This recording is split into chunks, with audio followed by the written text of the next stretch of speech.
మేడ్చల్ జిల్లా Ghatkesar police station పరిధి ఏదిలాబాద్ గ్రామంలో దారుణం చోటు చేసుకుంది. స్థానికంగా ఉన్న లక్ష్మీనారాయణ చెరువులో చేపలు మృతి చెందాయి.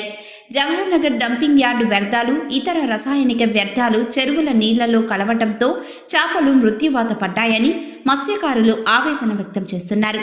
తరచూ ఈ చెరువులో ఇలాగే చేపలు చనిపోతున్నా సంబంధిత శాఖల అధికారులు పట్టించుకోవడం లేదని, దీంతో ఈ చెరువుపై ఆధారపడి బ్రతుకుతున్న దాదాపు 700 కుటుంబాలు జీవనోపాధి కోల్పోతున్నాయని మత్స్యకారులు ఆందోళన వ్యక్తం చేస్తున్నారు. జవహర్ నగర్ డంపింగ్ యార్డ్ వ్యర్థాలను, ఇతర రసాయనిక వ్యర్థాలను చెరువు నీళ్లలో కలపకుండా అధికారులు ప్రత్యామ్నాయ మార్గం ఏర్పాటు చేయాలని, ఇలాంటి సంఘటనలు మళ్లీ పునరావృతం కాకుండా ప్రభుత్వం దృష్టి సారించాలని, సంబంధిత శాఖల అధికారులు చొరవ చూపి మత్స్యకారులను ఆదుకోవాలని వారు డిమాండ్ చేశారు. ఏదిలాబాద్ మత్స్య పారిశ్రామిక సహకార సంఘం, గట్కేసర్ మండలము, మేడ్చల్ మల్కాజ్గిరి జిల్లా. మా చెరువులో ప్రతి సంవత్సరము ఈ జవహర్ నగర్ డంపింగ్ యార్డ్ నుంచి వచ్చిన నీళ్ళ, ఎలిమేలి బాగు నుంచి వచ్చిన నీళ్లతోటి ప్రతి సంవత్సరము లక్షల రూపాయల చేపలు చనిపోవడం జరుగుతున్నది.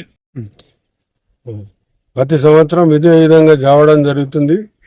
ఇది పట్టించుకున్న గవర్నమెంట్ ఇంతవరకు దీనికి అందరిని ఎవరు తీసుకుంటారు. ప్రతి సంవత్సరం పేపర్కి ఇవ్వడం జరుగుతుంది. దీని గురించి డంపింగ్ దాని గురించి ఎవరు గవర్నమెంట్ చర్య తీసుకుంటలేదు.